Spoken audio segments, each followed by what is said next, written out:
Welcome to Adaptation, the book to movie podcast. I'm Nate. And I'm Chris. And we're coming at you sort of live on video here for the first time. We're on YouTube now. That's exciting. You can check out the link to our YouTube channel down below in the episode description. So I hope our faces match with what you all had imagined, because one of the things that sucks about adaptations is when they don't cast somebody that you think looks like the character, right, Chris? Oh, that's a good point. That's a very good point. So Yeah.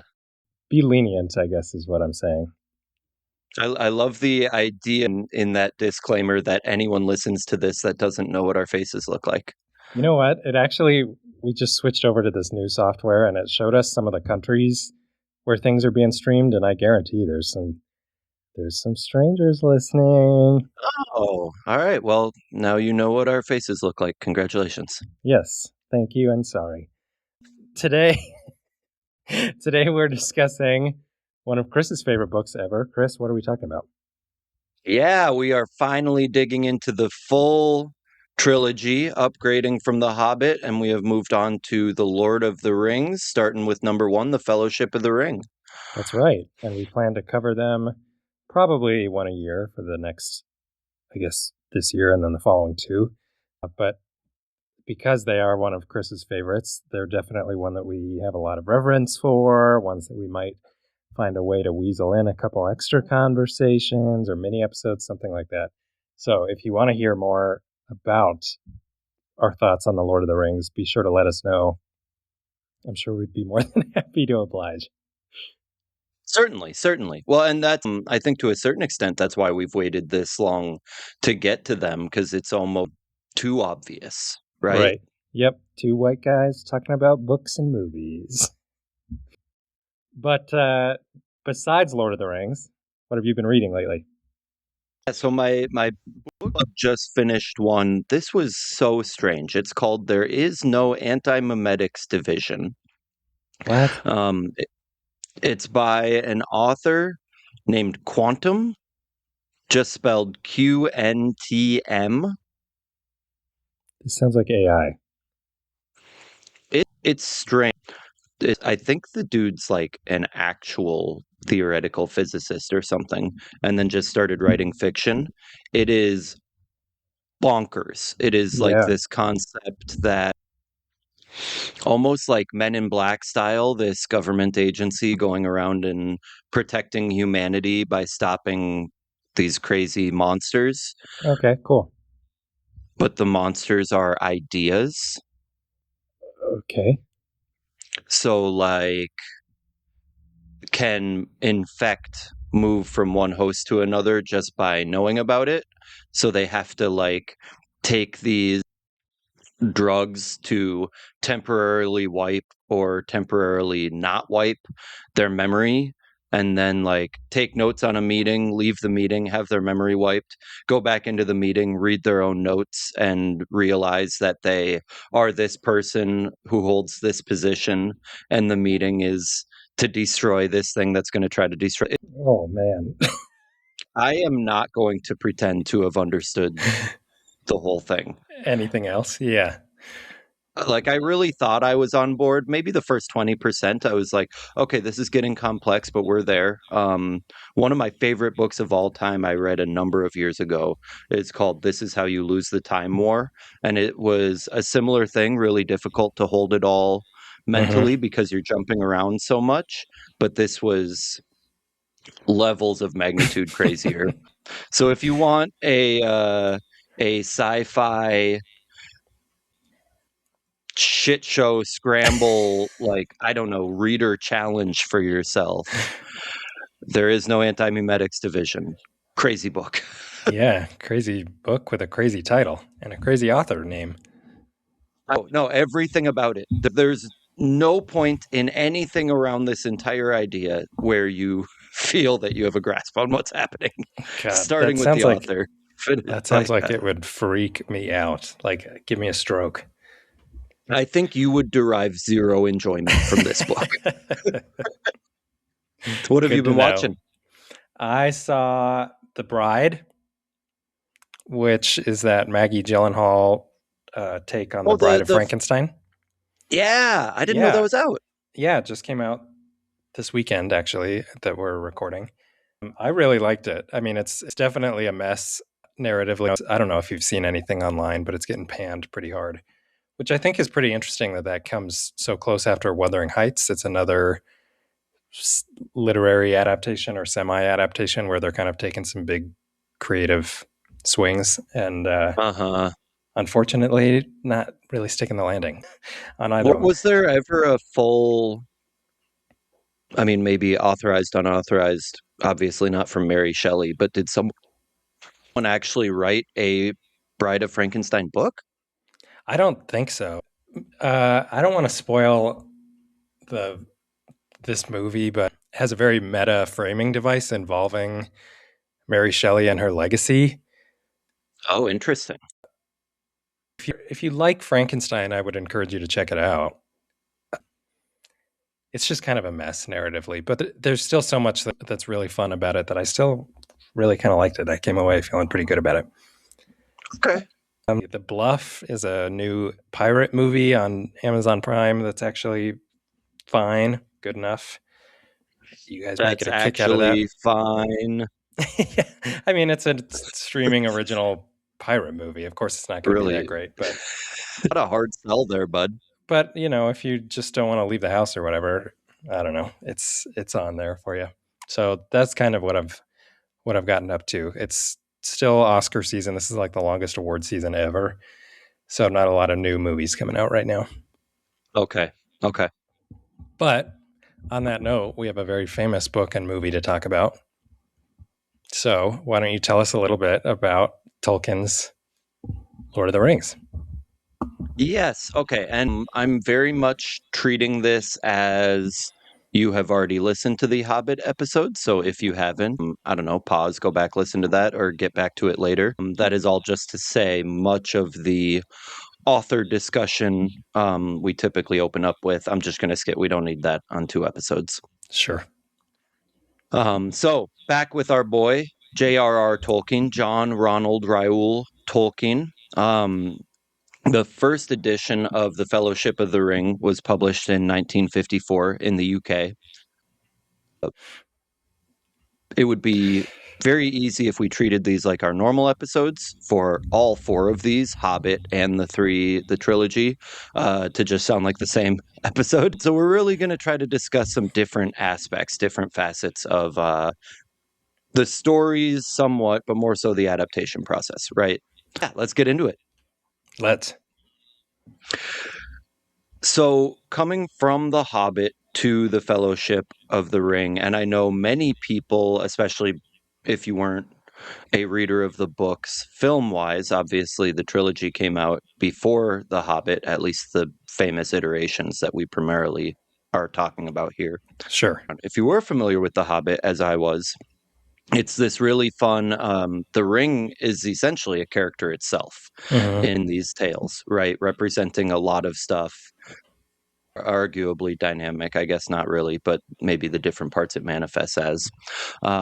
So going from kind of just this blip in The Hobbit, it was a cool portion, but certainly not central to the story. So you can kind of forget it and move on. And then you start the Fellowship, and here's Bilbo and that ring that he found again. Yeah. And I read these back to back somewhere between the ages of 8 and 10. So a long time ago, like 25 years ago. Yeah. And at that age, I was just super excited. I was like, oh, the ring is back, the same character that we know.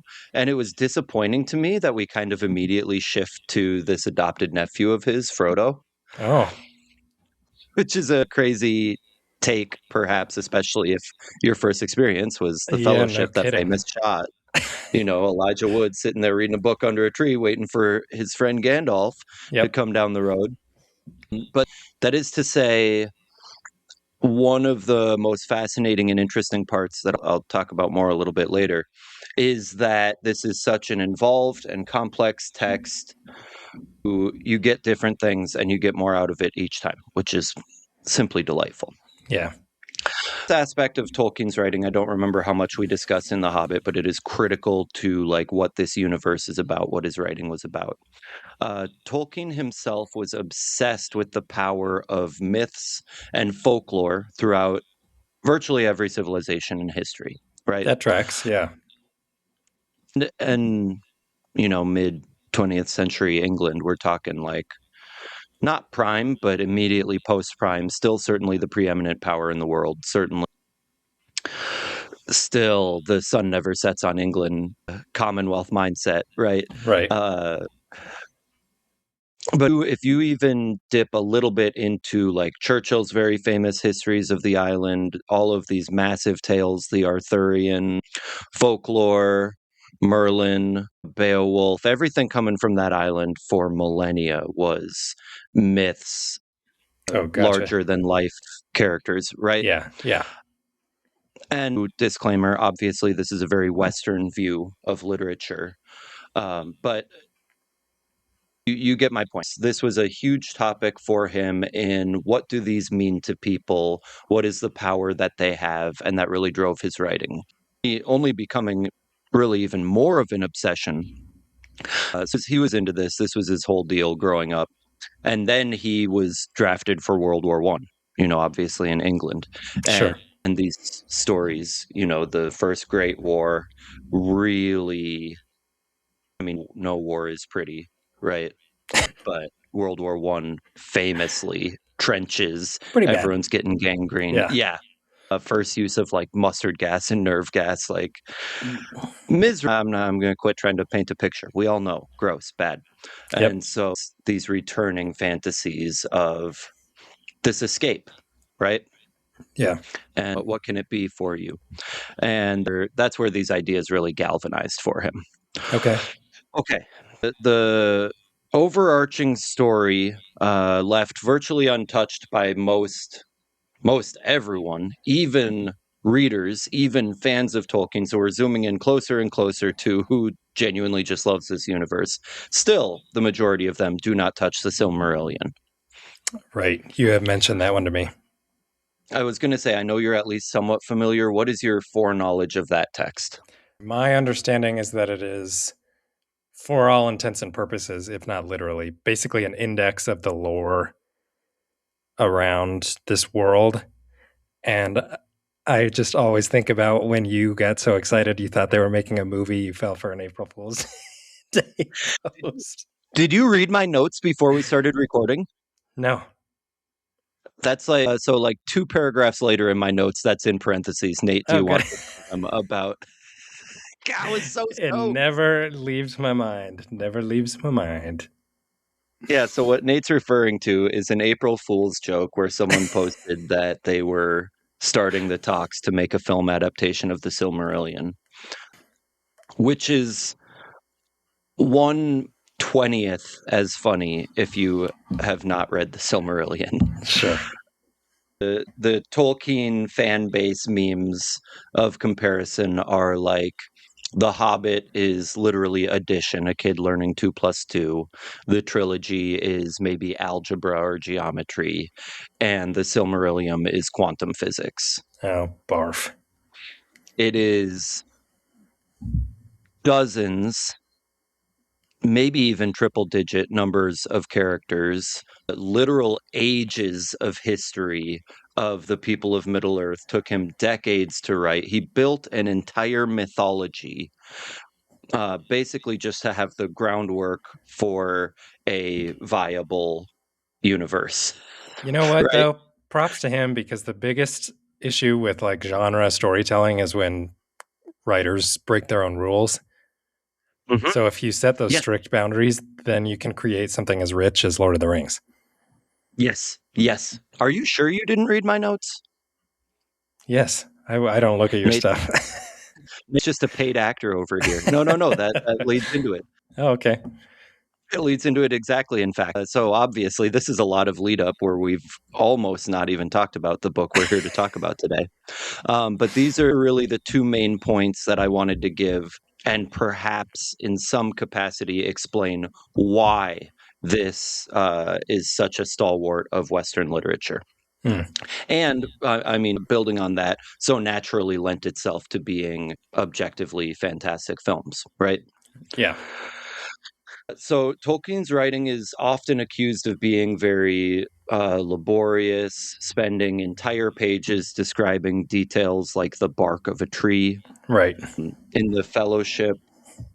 So this is even better. We finally have, here's my super cool copy that I found like my Yeah. second day in Brooklyn in a little free library. Oh, cool. So this one weighs in at just shy of about 450 pages, and I would say we're something like 100 pages in before we're even leaving the Shire. Oof. He takes his time. Yeah. And this is often a criticism of his writing, which I think is more a symptom of what is considered good writing now. Now we're getting into opinions. I'm not saying modern fantasy writers are doing an injustice by moving quickly, but that was not his goal, right? Sure.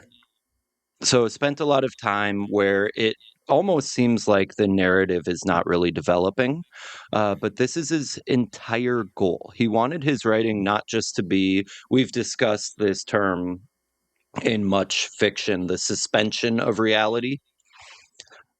Something is cool enough, believable enough, engrossing enough. I hope everyone has had the experience at least once of just getting absolutely lost in a book. The world around you melts away. You are locked into this universe. Yeah.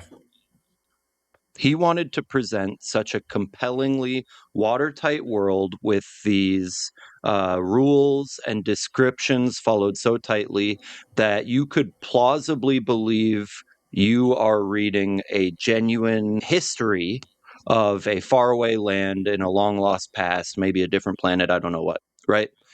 We are past suspension of reality. And that's why he was willing to spend decades writing an entire mythology knowing no one was going to read it, right? Sure. Yeah. And so that's really the basis of this richness, exactly what you alluded to. Never, never, never is there this plot hole where you go, well, wait, that guy was supposed to be here and now he's here, or he said he could do this and then he did this. No, does not happen in this Sure. text, in this universe, okay?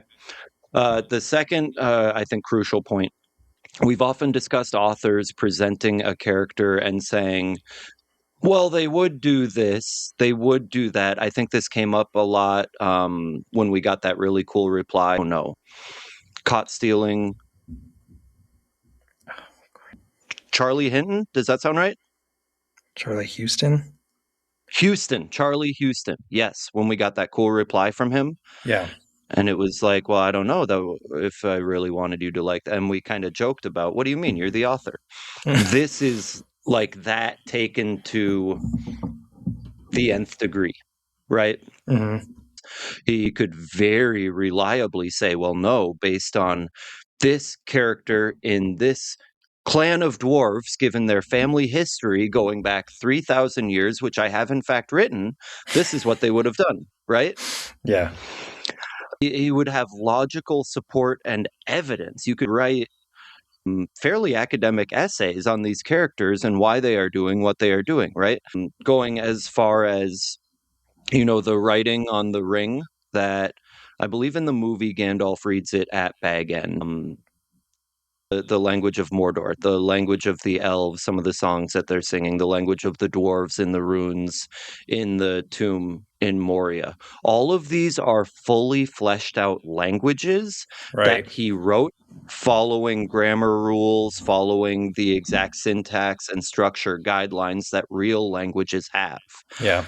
You could go in and learn these just as an English speaker learns Spanish or French. And as a trained philologist who was a professor at Oxford, he had very much the capacities to do this, right? Yeah. Hold on. What is a philologist? It is beyond just like a linguist is someone who studies languages and how we use it, right? Sure. Yeah. Philology is the study of language in oral or written historical sources, right? He Okay. did a lot of translate intimate understanding of language.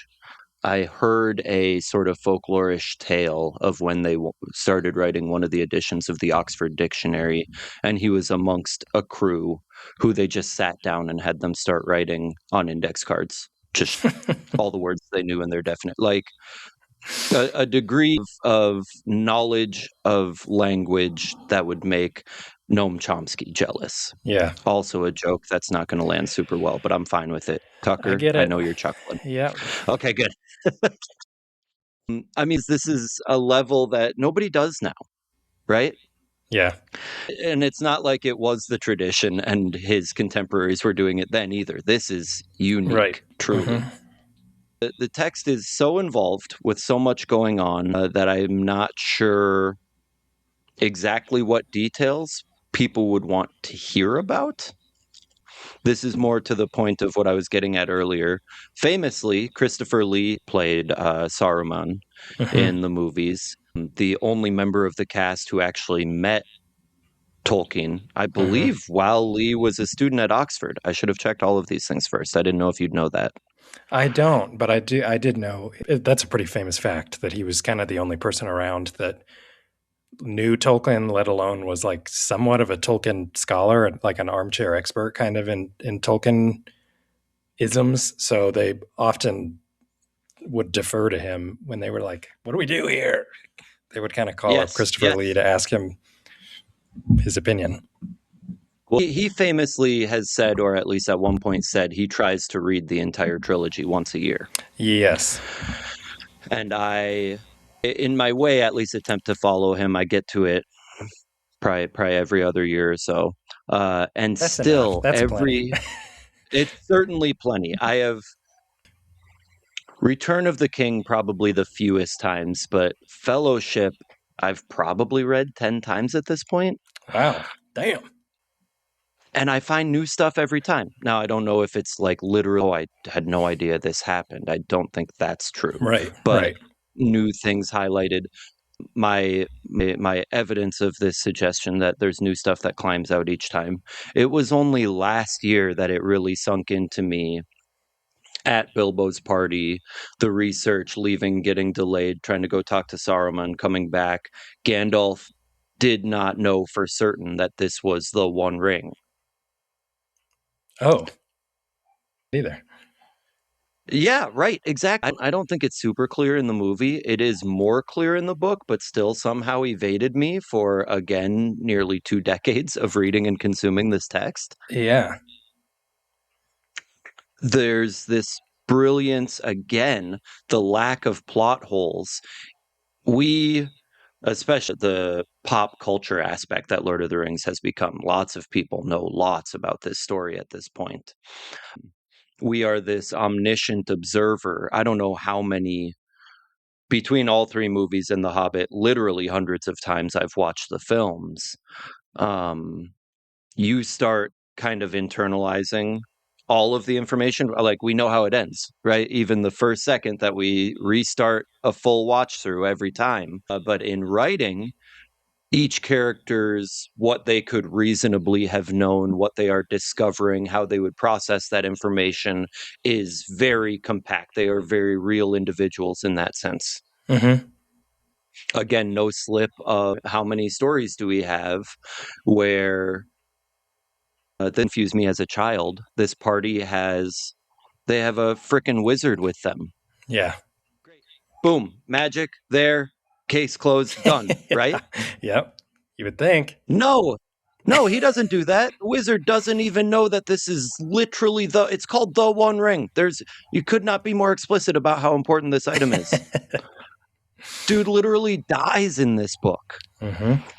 There's none of this Dragon Ball Z, oh, this guy's infallible, invincible, Thanos snap his fingers, half the world died.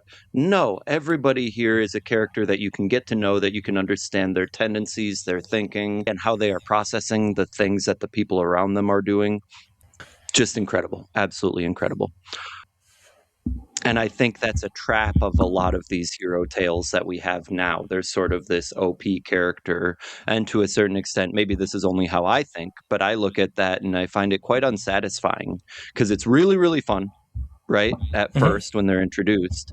And then you just go, okay, you had all this buildup, maybe a rocky training montage. They're super powerful now. Now, no more problems, right? The Wrong. that's not fun. It's not a hero's quest if there are not challenges. And none of these challenges are easy for them to face. Every step of the way, no matter how many times you've reread it, you are still, you read that first chase scene with the ring wraiths, and you're still on edge. You're still tense. My palms are still sweating. I know exactly how this ends. Yep. This should no longer be an exciting scene, and yet I am enthralled and so excited when they get to Rivendell, when they cross the river and the water comes surging through. So good. Okay. Soapbox over. Okay. I did have one delightful excerpt. I guess this is sort of my, because I wanted to fish around for samples of what is it that makes it so good. Unfortunately, but this is not even a terribly emotional tale, but I cried a little bit when I got to it. And again, this was maybe the 10th time reading through, right? And this is also part of Tolkien's brilliance. There are these little songs people are making up and little poems. And I always picture, a world in not so recent history for us, I don't know when TVs were invented, but like just over a century ago, nobody had TV. We didn't have videos we could watch like this. I couldn't wake up and fire up YouTube.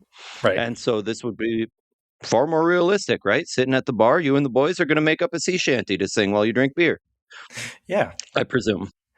Yeah. And so that is to say my entire argument there. I've No, never done that. I don't know why that was my example. You know what, though? It sounds like something you would do. And watching these movies, I was like, Chris is such a hobbit. You would love to be a hobbit, man. Oh, I would love it. Grow a garden, live Yep. underground, read your books and smoke your a pipe. Oh, yes, obviously, yes. Yeah.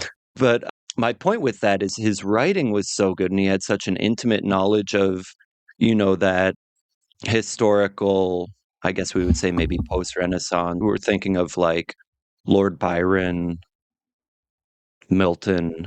He was a English literature expert, right?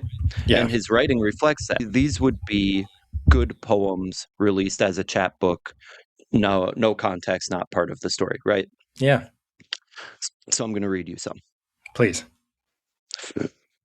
Picture you're at a picnic table in the meadow. Okay. There's a little stream going by. You've got a gluten-free beer in your hand, Yes, obviously. I do. Your eyes are open. You're not picturing this. Okay. Yes, I am. Sorry. And Bilbo sits down next to you and he says, I've been here in Rivendell for a while waiting for you. I've written some verses. Okay.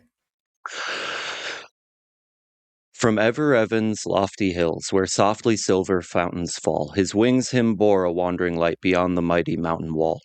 From world's end, then he turned away and yearned again to find afar his home through shadows, journeying and burning as an island star.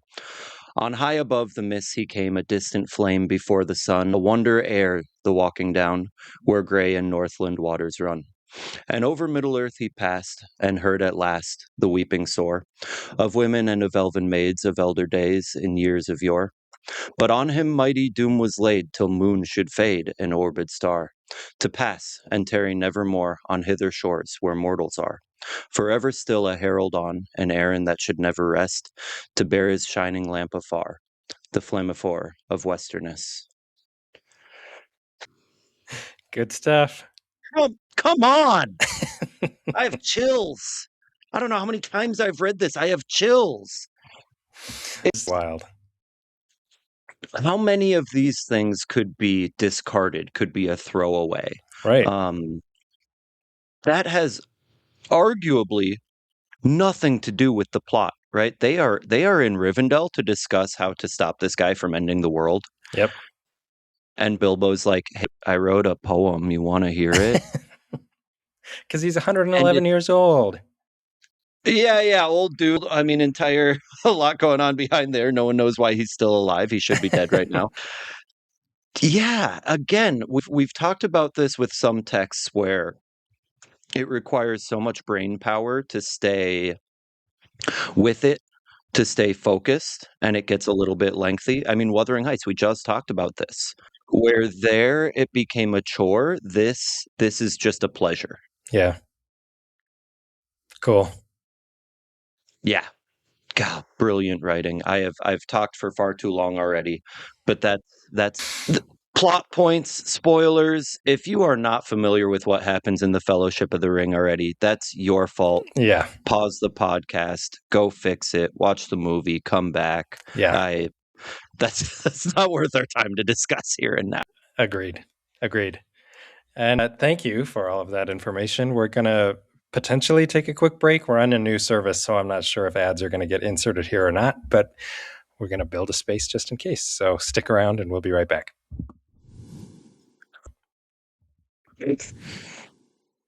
And we're back with the Fellowship of the Ring, written by J.R.R. Tolkien, and that fantastic rundown from Chris.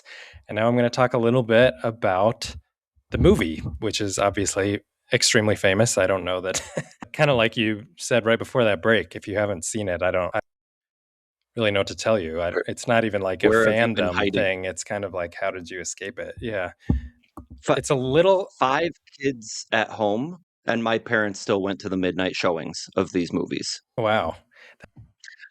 Before you dive in, I have waited so long to hear your thoughts on this movie. I am very excited. Yeah, I've been excited for this episode because I know how much these books and movies mean to you. But I mean, to put you at ease, I think the movies are brilliant, and I'll explain that more as we move through them here.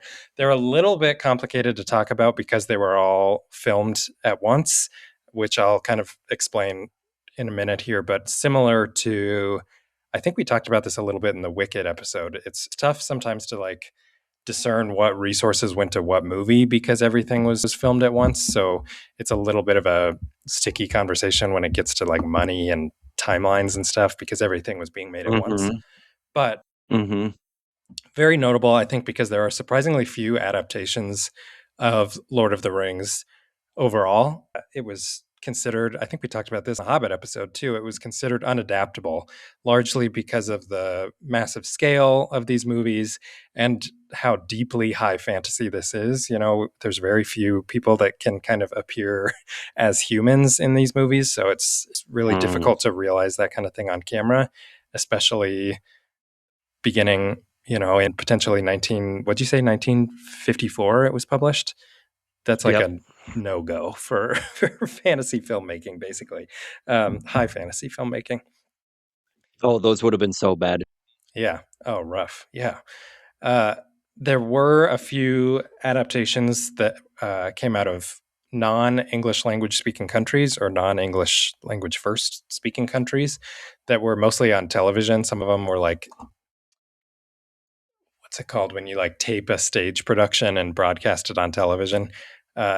Notably Sweden, Finland, and the Soviet Union actually were kind of some of the first ones to like beat, you know, Western countries to the punch when it comes to adapting these. Just kind of interesting fact to throw out. Yeah. And then there is a handful of animated versions that have come out over the years from America and Britain. Some of them cover certain parts of the entire Lord of the Rings, and some of them just cover, you know, these sort of chapters that Tolkien broke his story out into. The most famous one came out, I think, in 1978 and covers both Fellowship of the Ring and the Two Towers, which is the next installment. And we'll talk about that in depth at a later date. But that movie did come out to mixed reviews, which is kind of interesting that, you know, it didn't really like ride the coattails of this massively successful critical marvel that the books were, right? Very sparse in terms of adaptations, especially ones that sort of cracked into the mainstream. And we didn't get a true live action adaptation until 2001 when Peter Jackson's adaptation, the first of the trilogy, hit theaters. He co-wrote that movie with Fran Walsh, his partner, and Philippa Boyens, who my understanding is she's fairly well known as a Tolkien scholar. I think she's pretty well known within, I don't know if that name rings a bell for you, Chris, but I think a lot of fans of Tolkien know pretty well who Philippa Boyens is, in 2020, whatever we live in. The way these movies came about is kind of interesting. Beginning in 95, Peter Jackson was trying to develop a high fantasy movie in order to keep his special effects business alive. They're really expensive to run. They need these big projects. If you don't get hired, you don't make money, and you have to shutter. So he was just trying to come up with all kinds of ideas, but everything he was making he felt was extremely derivative of Lord of the Rings. And so he kind of just did what no other filmmaker wanted to do and like buckled down and figured out. He was like, well, I might as well just make the Lord of the Rings. Oh my So gosh. he kind of got to work. Yeah. And it's a really complicated story of how it came to the screen. And I'm going to skip over most of it because a lot of it involves Harvey Weinstein actually kind of being the evil bully bulldog that he was. But that is how they ended up landing the rights, is because Harvey Weinstein did his thing and sort of pushed Jeez. them out of where they were. It's really sick. I mean, he like blocked Ashley Judd and somebody else from starring in this movie, and those are women that he, of course, assaulted. So I just don't want to talk about Harvey Weinstein and his impact on this story. Anyway, was being developed for his company Miramax as 2 movies. They were going to cover Fellowship and the Two Towers in one movie, and then give a solo movie to Return of the King. Wait. So no one's touched this because it's considered too big a project. So they come in and say, let's combine 2 of the books. That was their initial plan? Well, yeah, it wasn't. I mean, the idea is like the more you combine, the more you cut, kind of thing. Okay. It's tough and it's complicated, but eventually stuff with Weinstein got extremely dramatic. It doesn't seem like he really had his mind, which, like, not a huge surprise, his mind wrapped around what this story was or could be. And then Peter Jackson and co. eventually switched to New Line. The film studio was really desperate for franchises, so they developed it into 3 movies instead of just 2, which obviously was the right move for so many reasons. These are true ensemble films. They have just enormous casts because they have an enormous cast of characters. Yeah. And I think what's really interesting here is I was like, well, I'll just throw in, like the 3 or 4 big names in the notes here, but every single time I wrote down a name and then scrolled through IMDb, I was like, wait, that person too, and that person too, and that person too. So here's what I would consider the main cast of pretty much all 3 films, and they're all actors that made names for themselves outside of this franchise as well. Again, super impressive because it's not like we really see Mark Hamill or the guy whose name I'm blanking that plays Anakin Skywalker. That's not a huge thing. Sometimes these franchises can totally dominate somebody's career. So just to throw a lot of them out there, Elijah Wood, you mentioned, Ian McKellen, obviously famous for the X-Men, and he's a Shakespearean actor. Sean Astin, who is the president of the Screen Actors Guild right now. Massive. I know. Big day for Sam Gamgee. Yeah, every day is a big day for Samwise Gamgee. Christopher Lee, like you said, rest in peace. Liv Tyler, Sean Bean, who most people I think will know from Game of Thrones, Orlando Bloom, Viggo Mortensen, Hugo Weaving, Cate Blanchett, of course, one of the biggest stars working today, Ian Holm, and Andy Serkis, who is known for voicing characters and motion cap. There were several changes made to Tolkien's story, but they were done so to compress it and to make it filmable and digestible to audiences, kind of like what we just talked about. Like, they tried to combine the movies thinking that was sort of the path to do that. And it sounds to me like I did a little bit of research on the specific changes. I don't personally find any of them to be big major changes, but I will say that some fans see and Tolkien scholars actually kind of argue about whether these movies can even be considered faithful adaptations because of some of the changes they made. And it sounds to me, correct me if I'm wrong, it sounds like that criticism sort of comes in the context of the trilogy as a whole rather than any one specific movie. Like, it's big thematic things. The major thing that I saw was that the movies are criticized for focusing too much on action scenes, which is a very Peter Jackson thing to do, as well as that sort of operatic hero's journey, as opposed to some of the sort of psychological impacts that these things have. So I think it's like a bigger picture disparity than more so than any one of these three films. Is that kind of accurate? Yes, that's a great synopsis. Okay. Yes. Yeah. So I didn't even list any of the specific changes because, as someone who has not read the books, a lot of it was like cutting out characters, sequences, locations that I don't have the tools to talk about because I don't know what the hell I read. It doesn't to be exist for honest. you. Yeah, exactly. Yeah. So kind of interesting that these movies are so huge, and I didn't know this, that some Tolkien scholars think of them as unfaithful, and it's it's understandable, I guess, but also, boy, I don't know if you're on the right side of history there. Filming took place across New Zealand, which is where Peter Jackson is from, and that sort of set a standard for blockbuster filmmaking in that part of the world. There's a lot of biodiversity in New Zealand. You've got a lot of those kind of like rolling hills that these movies are famous for. Just a lot of open space, really, where you can do something like this. You can build just a freaking truckload of sets. The entirety of Hobbiton. Yes, yeah, exactly. There's space and resources down there that we don't have in, like, North America. Mm-hmm. And I imagine at this point, maybe even back then, that a huge incentive is tax breaks. That's a huge reason why movies often film in places that seem sort of strange, is because they bring a lot of work to wherever they are filming and stimulate the economy, so they get tax breaks. And one example of that I thought was really fun for these movies is that the score features the New Zealand Symphony Orchestra as well as a Maori Samoan choir in the score.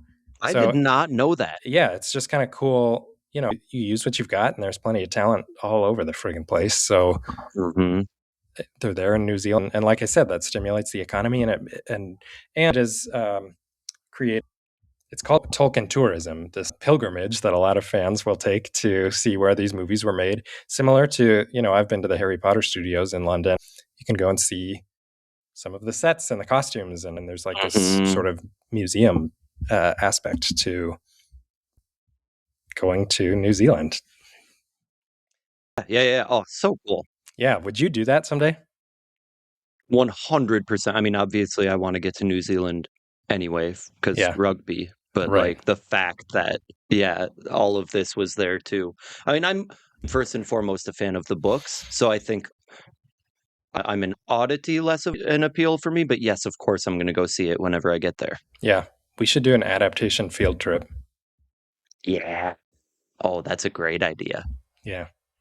Budget, again, like I said, hard to nail it down exactly because they were all filmed so close together, but it's estimated that it's around 93 million, which is actually really low compared to today's blockbusters. Avengers movies cost like $300 million. So for these to go for less than 100 is really impressive. And the movie in the US and Canada alone in its opening week grossed over 75 million. So it was like fast track to becoming extremely financially successful.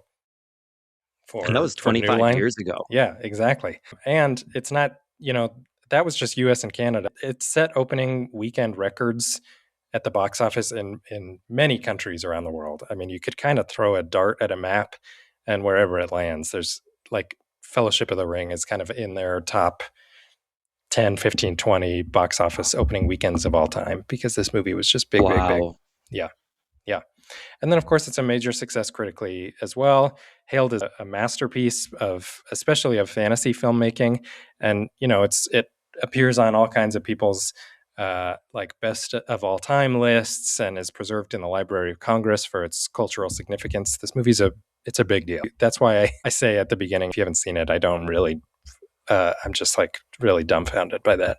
Like genuinely how? Yeah.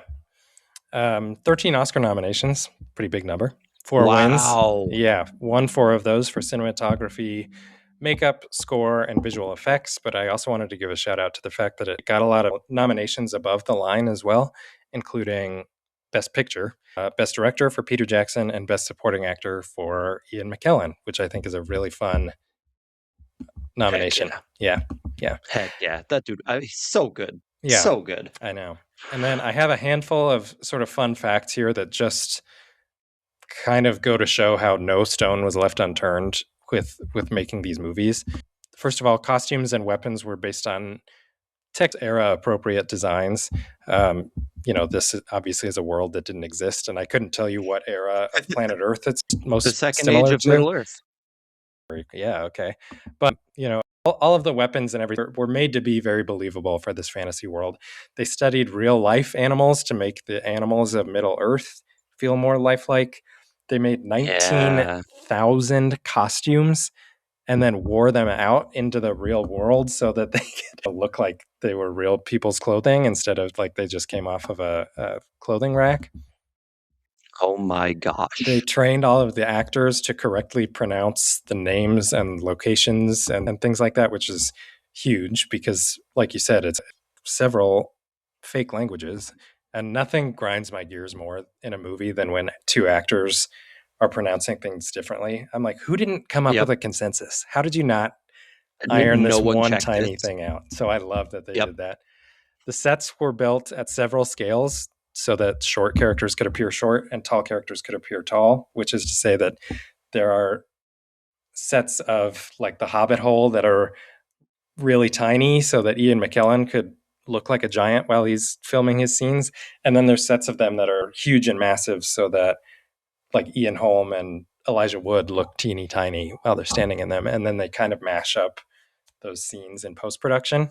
Super cool, so clever. I don't know how they did this for under 100 million. I don't know how they did this for under 3. And then I thought one last little fun fact here: some of the creatures, especially in the movie, were completely computer generated, which we sort of touched on this in the Jurassic Park episode, which of course that's 20 almost 30 years older than this movie, but this was sort of a first time for that to be used at such a large scale. In the Jurassic Park episode, we talked about how they sort of switched between giant mechanical puppets and occasionally doing the computer generated stuff. But there were several characters. There's like entire scenes that are based around trolls, maybe, that are completely computer generated, and that was sort of a first for filmmaking. And if you look at what's in the box office today, that obviously set a huge standard for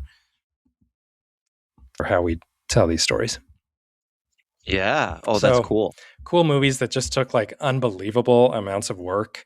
And I think it goes to show that we sometimes have these stigmas that something is unfilmable or, too hard to figure out. But somebody just has to frickin' buckle up and just do it and leave no stone unturned. And to Peter Jackson's credit, he maybe has one of the less interesting careers in Hollywood because he's done 6 now movies set in this cinematic universe, but because of how he was able to create these things and advance cinematic storytelling, he'll go down as one of the greats forever and ever and ever, Oh yeah. Oh yeah. So what you're saying is we need Peter Jackson to make the Silmarillion. I will just never say that. We need Peter Jackson to direct the new Lord of the Rings movie that's coming out next year. I don't know why. I mean, I do know why. It's because he's probably old and tired and doesn't want to revisit this for a billionth time. But seems crazy to me to move forward without him. But I think he's producing or at least helping steer the ship somehow. But I digress. Okay. Let's jump into our discussion questions. What do you got for me? This is not a discussion question. I didn't write it down. Okay. I meant to ask you during that actor portion. I've Yeah. actually always wondered about this because, yeah, that list obviously all work tons and tons and tons. I don't think I've seen Viggo Mortensen in anything else. That's crazy.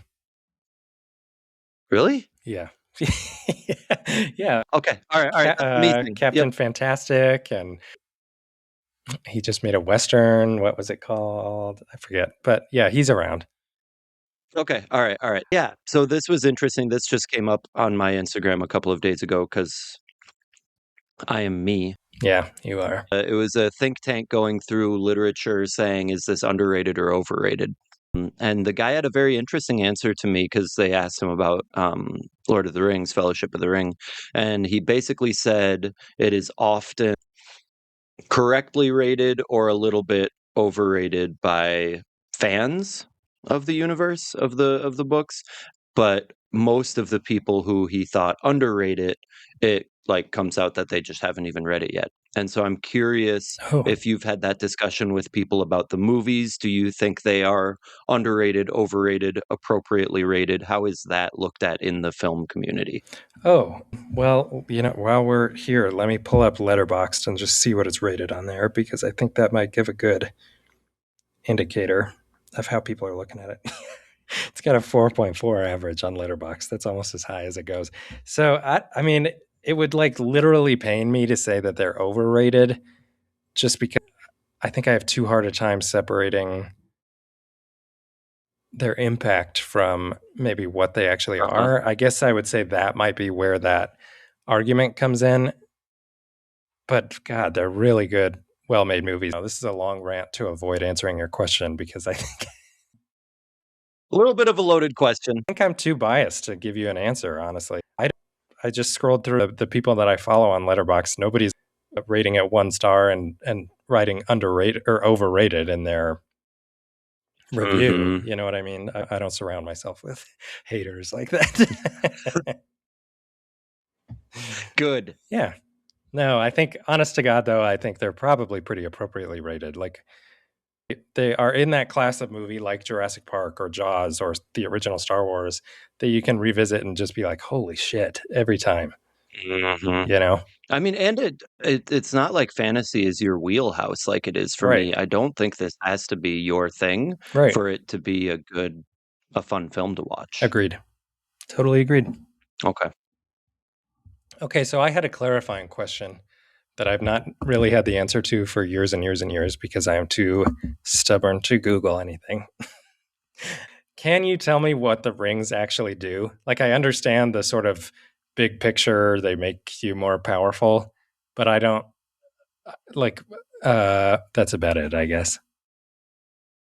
Is that a question?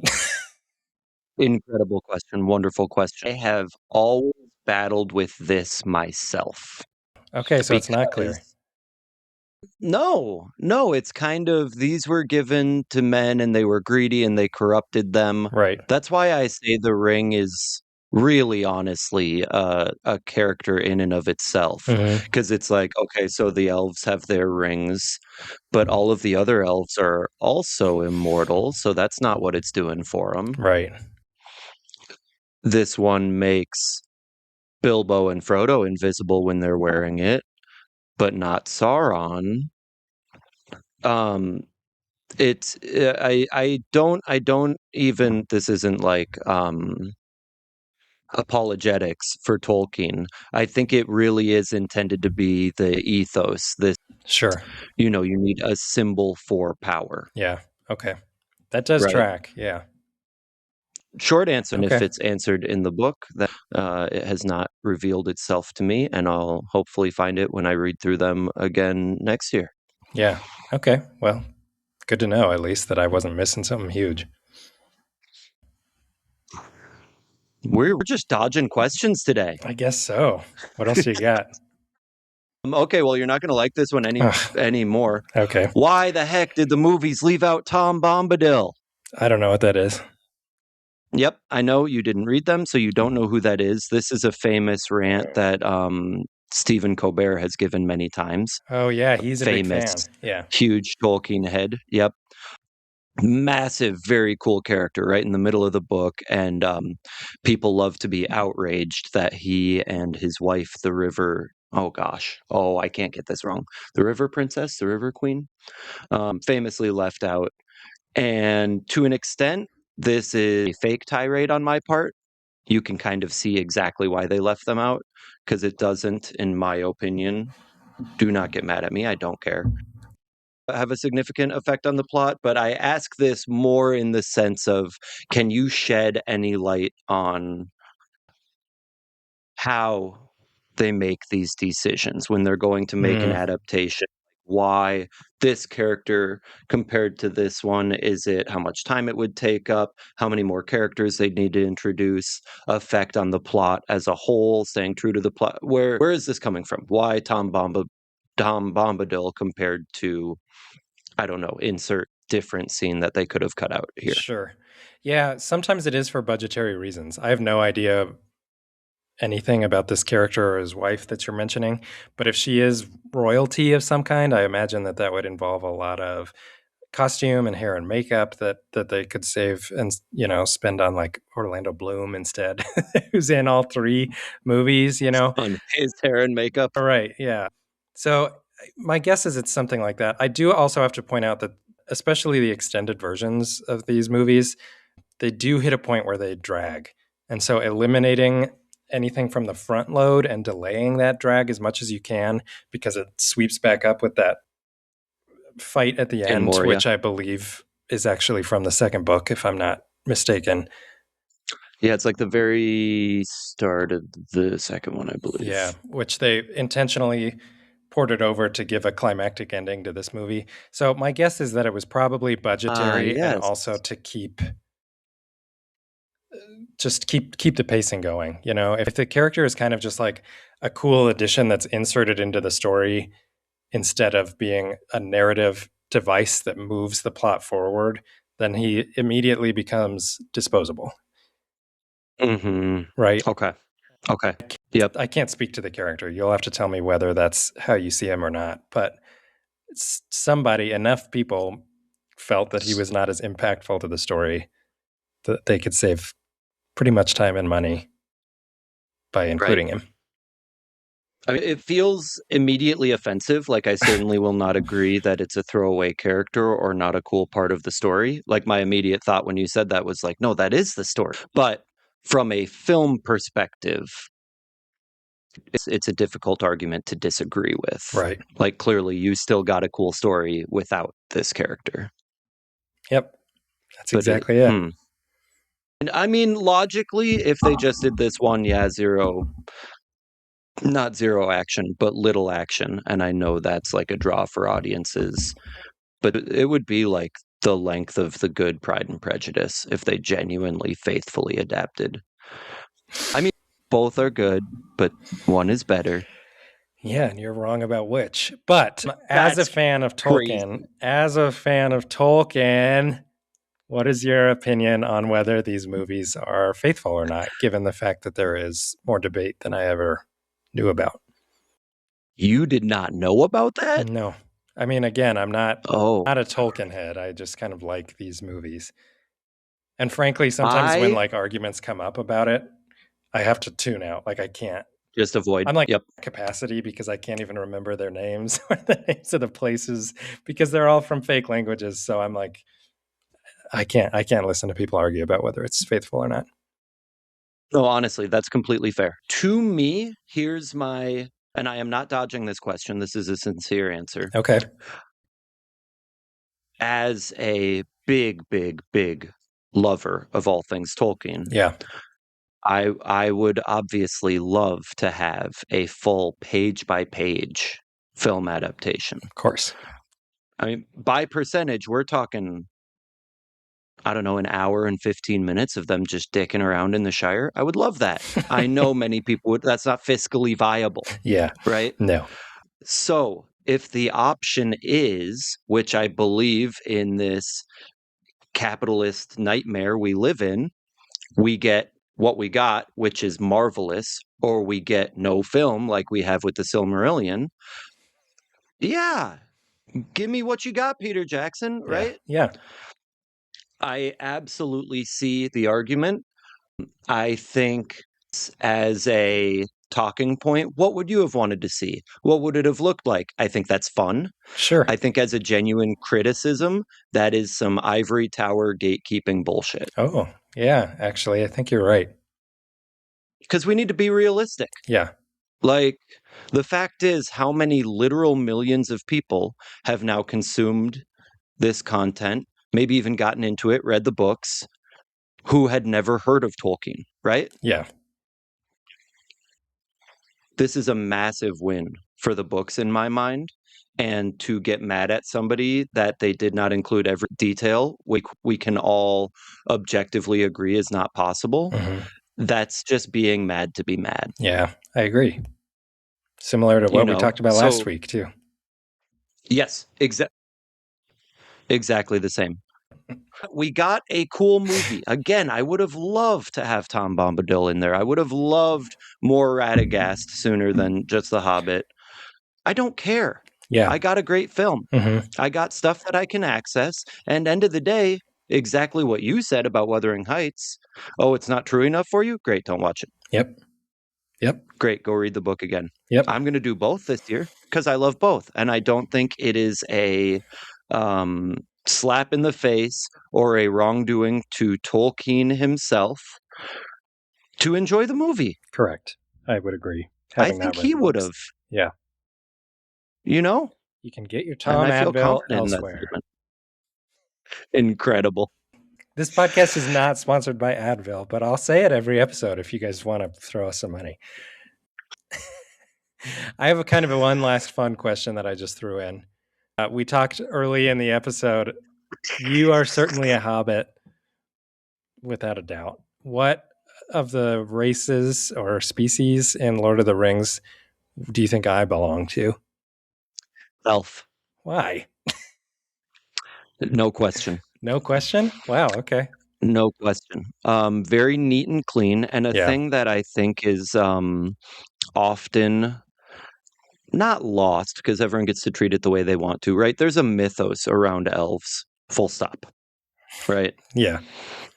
And every fantasy author has their own version and flavor. The book elves are not, I mean, it kind of comes across, this is one thing, and this is where I see the people saying it's not a faithful adaptation. They're not these omniscient, altruistic beings here to help everybody. Right. Yeah, they're really complicated. They are, yes, which is awesome. Yeah. Right? Yeah. That's only better for us. That's more to chew on. Yep. And so why I say you're an elf, there are these aspects that I very much see in you. And they sound like they're not compliments, but I know you know what I mean.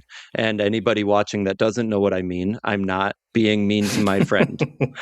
There's this lofty, guarded, verging on conceited air that comes from a sense of justice and stewardship, not from arrogance. Okay. You're an elf. Yeah. That's it.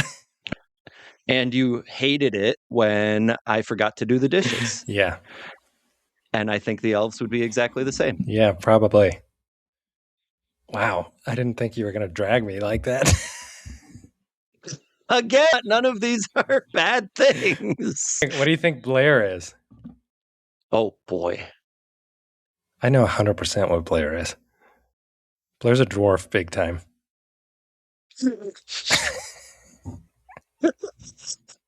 She doesn't change her clothes. She could chug a whole beer. She thinks burps and farts are really funny. That's a compelling argument. That's getting 100% cut out. I'm not publishing that online. No, absolutely not. You do not get to cut that. I forbade it. Oh, no. I'm in deep I doo-doo. think Blair is Shadowfax. What does that even mean? The king of the horses. Shadowfax? Oh, come on, dude. King of horses? Gandalf's horse? Huh. Yeah. See, Shadowfax. This is what I mean. King of the horses. No, that's not in my Lord of the Rings. She's king of the horses. Incredible hair. There when you need her. Oh. Definitely not going to cook dinner, but that's okay. And literally perfect. Okay. Wow. That's a really good husband answer. Blair is Shadowfax. Your dwarf answer was very compelling, though. I'm on the verge of switching mine. That was pretty good. Just kidding, Blair. I love you. What did you rate this book, Chris? Obviously five. Obviously five. Been Yeah. a five for decades. Will be a five forever. And that's such an obvious answer that I feel the need to defend myself. It is because I derive so much joy from reading this. Right. And even outside of full readings, I will sit down and just read 20 pages at a time. Hmm. It demands nothing of me, and yet, like, the payoff to buy in is through the roof. The best ROI you could imagine. Cool. Yeah. So And I 5-star believe banger. that, yes, I think that would be the same of anyone who would read it. Good. Again, the only limitation being the length. It is hefty. Yeah, that little one you held up was not for me. No, it takes some time. It takes some time. What about the movie? I gave it a 4.5. My nitpicks are very Wow. small, but there's enough of them to sort of surmount to the loss of a half star. And some of it is kind of baked in. So, for example, I can't remember the names of places or characters. And sometimes I can't understand what the characters, especially the dwarves, are saying. It's little things like that that are very much part of the DNA of Lord of the Rings that makes it just not a 100% for me. But I would never, ever, ever balk at somebody thinking that they, someone being able to get more on board with that. But it's, beyond that, I think if I had come to it sooner, I didn't discover these movies until I was in high school. And I think that with especially Hmm. franchise filmmaking and sometimes genre filmmaking, fantasy and science fiction, that I find myself like really drawn to the ones that I loved as a child. I was a huge Star Wars nut, Mm-hmm. so I still am. Like I'm excited for the new movie, even though I think it looks awful, and things like that.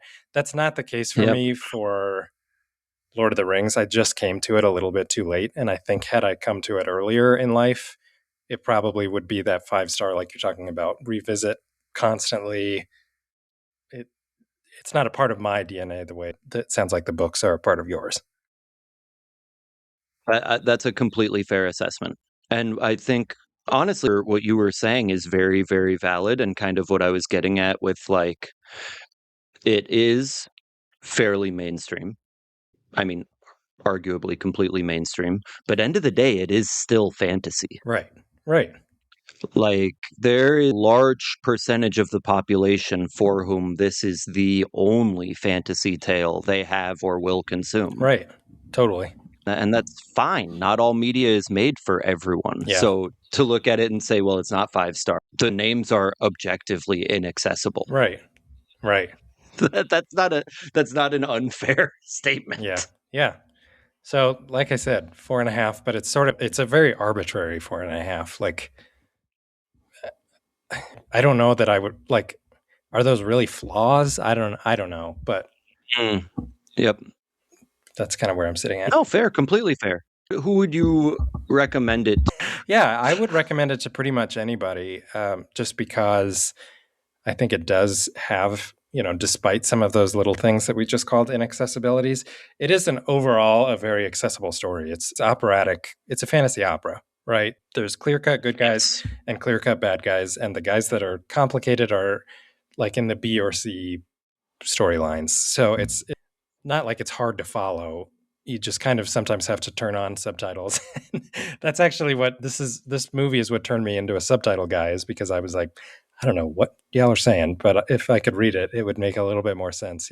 But especially if you consider yourself a fan of fantasy storytelling, there's obviously sort of a lineage that this shares with Harry Potter and Game of Thrones, even Pirates of the Caribbean, I think, sort of being like that fantasy that's like okay for boys to like. I hate to reduce it Mm-hmm. that way, but that is kind of how these multi-billion-dollar studios operate. There's old people and young people, and there's boys and there's girls. So Mm-hmm. I'm just speaking in those terms. But I think that you can really see the influence across all kinds of franchise filmmaking. Avatar, Dune, Star Wars. I think they're all very much impacted by how these movies came out. So if you just like storytelling, I think these are for you. 100%. And I would say the exact same, especially for me, given that text is a more stereotypically academic pursuit. Again, as a teacher, I highly push this book Right. on my kids Yeah. as like a, stereotypically kids are not fond of reading. And so this is one, it's a tricky spot because this isn't going to get a kid into reading the same as my typical go-to is like graphic novels. That's a Yeah. good gateway drug. Yeah. This is more like a kid who's already curious, has maybe tried, the Rick Riordan series, some of those things those that were are good. aimed. Yeah, they're fantastic. They're still good as adults. Those are good gateway drugs for kids. Yeah. I mean, infinitely more accessible. Yeah. Right. Yeah. I mean, Harry Potter's very good for this. These are a very, very good stepping stone of like, hey, you enjoyed that? Mhm. Are you ready for a challenge? Yeah. You know what I mean? I would recommend this to anybody, especially people like you. You enjoyed the movies? Read the book. You did just say a very funny thing when you were talking about the subtitles. You said, "Oh, I would like it more if I could read it." And I immediately was like, "Guess what, can. Nate? Well, I feel like I have. I read the You whole script, can. basically. You have not. You have not. That's the thing. These are brilliant movies, but you have not read it. Yeah. It is. Oh, it's a different experience. Yeah. And I think I'm going to argue some of the brilliance, even that by definition would make bad movie content. I think there's an amount that you are supposed to get a little worn out. Like, how else do you get across this massive journey? They're walking hundreds of miles. Right. Dude, yeah, it would be boring. Yeah. Every day wouldn't be. You'd be dead if you had a sword fight every day for a week. At least a couple of those days, you did nothing but eat some bacon and tomatoes for breakfast, Yep. walk in silence with your buds for 12 miles, and then pitch camp. Yep. Yeah, you're right. But yeah, no surprise. I would recommend this and do recommend this to literally everybody. Good. I think you're on the right track. Up next, we'll be talking about Andy Weir's Project Hail Mary, another one I think Chris is very fond of, and I'm very much looking forward to the movie, directed by Phil Lord and Christopher Miller. So thanks for joining us today, and we look forward to our next discussion. Bye.